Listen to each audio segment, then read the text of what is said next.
In this video, we are going to discuss about MA English first year, course 2, course 1, semester 2 syllabus. So we are going to discuss only syllabus in this video, and next videos we are going to discuss in detail of each topic. So మనం ఏంటంటే ఈ వీడియోలో only syllabus ఏముందో చూద్దాం. Next వీడియోలో each topic గురించి డీటెయిల్గా చూద్దాం. సో ఫస్ట్ మనకు కోర్స్ 1లో ఏంటంటే English in practice. This is the subject heading. This is the course 1, right. So ఇక్కడ మనకేంటి అంటే block. So doctor BR Ambedkar open యూనివర్సిటీలో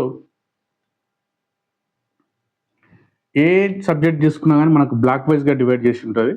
సో ఇక్కడ మనకేంటి అంటే first block English use in social and professional context. So social అంటే రెగ్యులర్గా మాట్లాడే విషయంలో కానీ, అండ్ ప్రొఫెషనల్ కాంటెక్స్ట్ అంటే ఎస్పెషల్లీ ఫర్ స్టూడెంట్స్, డిబేట్స్ కానీ, ప్రజెంటేషన్ కానీ, లేకపోతే జామ్ సెషన్స్ కానీ, ఇంటర్వ్యూస్ కానీ, వైవా సెషన్ కానీ. సో ఇలా మనకు నెంబర్ ఆఫ్ సెషన్స్ ఉంటాయన్నమాట ప్రొఫెషనల్ మనకు ఎడ్యుకేషనల్ కాంటెంట్లో. సో అవి మనం చూడడం, right. English in academic and professional and media context, ఇలా. This is the second unit. First unit is function of English in contemporary context. So contemporary అంటే ప్రజెంట్గా ఉన్నటువంటి సిచ్యువేషన్లో ఏంటి, రైట్. సో అలాంటి context. Next communicative competence and fluency development. So communicative competence అంటే ఏంటి అంటే రైట్ టైంలో రైట్ సిచ్యువేషన్లో రైట్ వర్డ్స్ వాడడం, రైట్. ద సిచ్యువేషన్ మేనేజ్ చేస్తూ మంచిగా మాట్లాడాలి, ఆ యొక్క కెపాసిటీ మనకు రావడం. సో ఎక్కడ ఎలా మాట్లాడాలి అనేది తెలవడమే communicative competence, right. So fluency development అంటే ఎలాంటి జర్క్స్ లేకుండా, ఎలాంటి పౌజెస్ లేకుండా మాట్లాడాలని మనం ఫ్లూయెన్సీ డెవలప్మెంట్ అంటాం. So these are the 3 units in first block.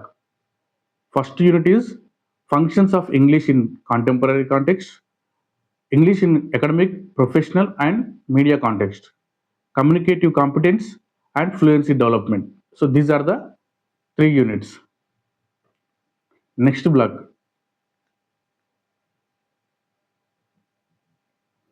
block 2 is the learner's language and Indian context.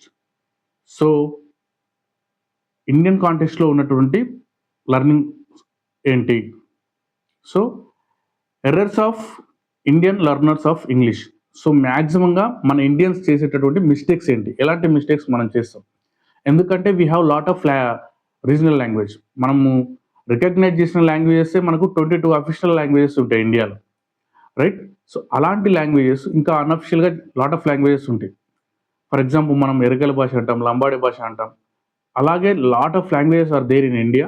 So they are not officially recognised. So అలా మనకు అఫీషియల్గా రికగ్నైజ్ చేయని లాంగ్వేజెస్ కూడా ఉంటాయి కాబట్టి ఆ యొక్క లాంగ్వేజెస్ ఇన్ఫ్లుయెన్స్ మన దగ్గర ఉంటుంది కాబట్టి సో ఎలాంటి మిస్టేక్స్ మనం చేస్తాం అనేది ఒక పాయింట్ ఒక యూనిట్లో డిస్కస్ చేస్తాం. Next error analysis and remedial strategies. So మనం ఎక్కడ ఎర్రర్స్ చేస్తున్నాం, ఎలాంటి రెమీడియల్గా, సో వాటికి మిస్టేక్స్కి ఎలాంటి సొల్యూషన్స్ తీసుకోవాలి. రెమీడియల్ సొల్యూషన్ అంటే ప్రాక్టికల్గా అప్లికబుల్ చేస్తూ ఎలాంటి సొల్యూషన్స్ తీసుకోవాలనేది మనం స్ట్రాటజీస్ ఉపయోగిస్తాం. Strategies nothing but techniques or what we call. So మంచి వ్యూహాలు ఎలా పనొచ్చు అనే దాన్ని మనం స్ట్రాటజీస్ అంటాం. Next 6th unit bilingualism and multilingual classrooms. So ఇందాక మనం ఫస్ట్ 4th యూనిట్లో డిస్కస్ చేసుకున్నట్టు నెంబర్ ఆఫ్ లాంగ్వేజెస్ మనకు ఇన్ఫ్లుయెన్స్ చేస్తాయి కాబట్టి సో అవి మనం బైలింగ్వల్గా ఎలా నేర్చుకోవచ్చు. ఫర్ ఎగ్జాంపుల్ తెలుగు ఇంగ్లీష్ ఒకటేసారిగా ఎలా నేర్చుకోవచ్చు. Multi language classroom, for example మనకు తెలుగు మనకు యాజ్ ఎ లాంగ్వేజ్గా ఉంటుంది, హిందీ లాంగ్వేజ్గా ఉంటుంది, ఇంగ్లీష్ లాంగ్వేజ్గా ఉంటుంది. సో ఇలా మల్టీ లాంగ్వేజ్ ఉన్నప్పుడు క్లాస్ రూమ్లో ఎలాంటి మనం జాగ్రత్తలు తీసుకోవాలి, కానీ ఎలా మనం వాటిని చెప్పొచ్చు అనేది మనం ఈ 6th యూనిట్లో చూస్తాం, right. These are the second block 3 units, right.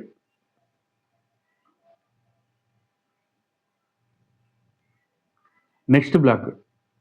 So this is the third block, study skills and learners autonomy. So study skills. First 7th unit, study skills for higher education. So what is the study skills? For example, reading skills, remembering skills, learning skills, writing skills. So ప్రొఫెషనల్గా ఎలా రాయొచ్చు, right? అలాగే ఎలా మనం learning చేయొచ్చు, ఎక్కువసేపు ఎలా చదవచ్చు. సో ఇలా మనం నెంబర్ ఆఫ్ స్కిల్స్, సో మనకు listening skills, reading skills, writing skills, so ఇలా స్కిల్స్ నేర్చుకోవడమే మనకు స్టడీ స్కిల్స్. అలాగే హయ్యర్ ఎడ్యుకేషన్కి సంబంధించినటువంటి స్కిల్స్ ఏంటి అనేది మనం ఈ చాప్టర్లో చూస్తాం. Next unit 8 learning strategies and self directed learning. So మనం ఎలా లెర్న్ చేయొచ్చు, రైట్? ఎలాంటి టెక్నిక్స్ కానీ, టిప్స్ కానీ, స్ట్రాటజీస్ యూజ్ చేస్తామనేది ఇక్కడ ఉంటుంది. అలాగే మనం ఓన్గా చదువుకోవడం. సో ఎలాంటి with the help of materials, especially who are studying in the doctor BR Ambedkar open university, వాళ్ళు ఏంటంటే సెల్ఫ్ లెర్నింగ్ ఉంటుంది. సో వాళ్ళు మనం సెల్ఫ్గా ఎలా చదవచ్చు, రైట్? సో ఎలాంటి టెక్నిక్స్ కానీ, స్ట్రాటజీస్ కానీ యూజ్ చేయొచ్చు అనేది తెలుస్తుంది.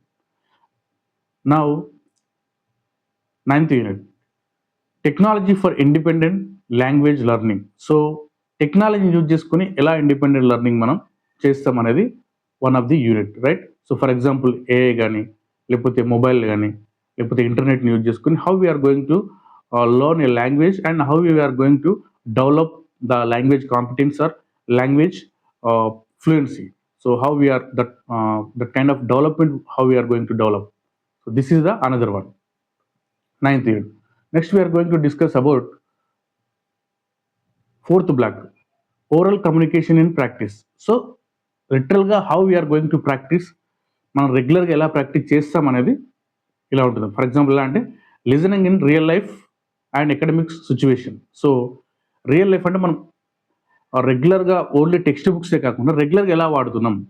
ఇందాక నేను చెప్పినట్టుగా ఫస్ట్లో సో వైవాస్లో కానీ, ఇంటర్వ్యూస్లో కానీ, లేకపోతే ప్రజెంటేషన్స్లో కానీ ఎలాంటి మనం వాడుతున్నాం, those are the real life situations, right?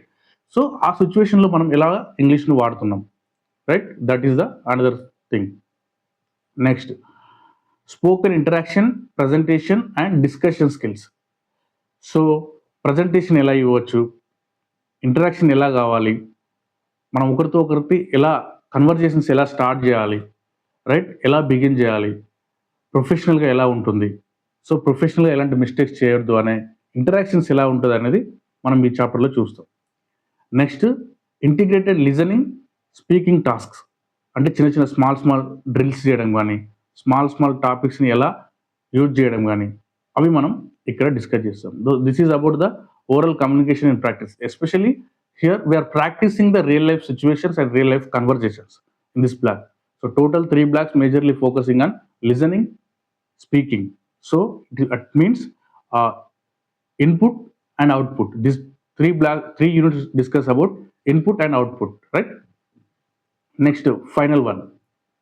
So writings of written and lexical competence. So here written అంటే ఒక సిచ్యువేషన్లో మనం ఎలాంటి పదాలను వాడచ్చు, రైట్? ఎలా మనం దాన్ని ఉపయోగించుకోవచ్చు, రైట్? సో ఇలా మనం డిఫరెంట్ కాంటెక్స్ట్లో వాడచ్చు అనే దాన్ని మనం చూడొచ్చు. ఫర్ ఎగ్జాంపుల్ ఒకటే సిచ్యువేషన్కి నెంబర్ ఆఫ్ వెర్షన్స్ ఎలా కొంతమంది రైటర్స్ రాస్తుంటారు కదా. సో బెస్ట్ వర్డ్స్ని రాయడం. Lexical is nothing but dictionary competence అంటే నెంబర్ ఆఫ్ వర్డ్స్ని ఎలా ఉపయోగిస్తాం. సో ఫర్ ఎగ్జాంపుల్ డిక్షనరీ కానీ, థెరాసిస్ కానీ, కొలోకేషనల్ డిక్షనరీ కానీ ఇలాంటి వాటిని మనం ఎలా ఉపయోగిస్తాం, రైట్? సో అలా నెంబర్ ఆఫ్ వర్డ్స్ని నేర్చుకుంటూ నెంబర్ ఆఫ్ వర్డ్స్ని రీప్లేస్ చేస్తూ మనం వర్డ్స్ కోసం ఫంబుల్డ్ కాకుండా వైల్ రైటింగ్ రాసేటప్పుడు మనం ప్రొఫెషనల్గా ఎలా రాయొచ్చు. ఫర్ ఎగ్జాంపుల్ ఇప్పుడు చాలామంది మనకు రెగ్యులర్గా ఎవరైనా చనిపోయినప్పుడు ఏం రాస్తుంటారంటే date of birth and date of death అని రాస్తుంటారు. బట్ డెత్ అనేది ఏంటి అంటే డైరెక్ట్గా వాళ్ళని చనిపోయినప్పుడు ఎలా తెలుగులో చెప్పాలంటే వాళ్ళు చచ్చిండు అని రాసేదాన్ని డెత్ అంటాం. లేదా మనం తెలుగులో ఒక మంచిగా రాయడానికి ఎలా అంటే వాళ్ళని గౌరవంగా స్వర్గస్థులయ్యారు, కీర్తిశేషులయ్యారు అనే రాయడానికి మనం డేట్ ఆఫ్ డెత్ కాకుండా డేట్ ఆఫ్ డిమైస్ అనే పదాన్ని వాడామనుకోండి, it will better, right? So that is the competence of retaining competence, right? So lexical competence అంటే రైట్ వర్డ్ని రైట్ సిచ్యువేషన్లో ఎలా వాడచ్చు అనేది చెప్పడం మనకు, that is one thing. Next vocabulary use and lexical development. ఎలాంటి డెవలప్ చేసుకోవాలి, వొకాబులరీని ఎలా యూజ్ చేసుకోవాలి. So using dictionaries, Therasis, and collocational dictionary. So dictionaries are 5 types. So majorly 5 types. So I am another వీడియోలో మనం డిస్కస్ చేసుకున్నాం. So dictionaries ఎన్ని types ఉంటాయి, ఎలాంటి ఎగ్జాంపుల్స్ ఉంటాయని మనం డిస్కస్ చేసుకున్నాం. Next integrating writing and vocabulary for effective communication. So రైటింగ్ని వొకాబులరీ అంటే మనం నెంబర్ ఆఫ్ వర్డ్స్ నేర్చుకుంటూ రైటింగ్ ప్రాక్టీస్ చేస్తూ ఇంటిగ్రేటెడ్గా ఈ రెండు వొకాబులరీని యూజ్ చేస్తూ నేను చెప్పాను కదా ఇందాక ఎగ్జాంపుల్. సో అలాంటి వర్డ్స్ని యూజ్ చేస్తూ మనం ఎఫెక్టివ్గా కమ్యూనికేషన్ ఇప్పుడు రిటర్న్ లాంగ్వేజ్లో మనం వాడేటప్పుడు ఎఫెక్టివ్గా ఎలా వాడచ్చు అనేది this is the 15th unit. So these are the 15 units in 5 blocks. సో ఇది మనకు ఒక పేపర్ 1లో మనకు డాక్టర్ బిఆర్ అంబేద్కర్ యూనివర్సిటీలో డిస్కస్ చేస్తాం. So this is about the syllabus.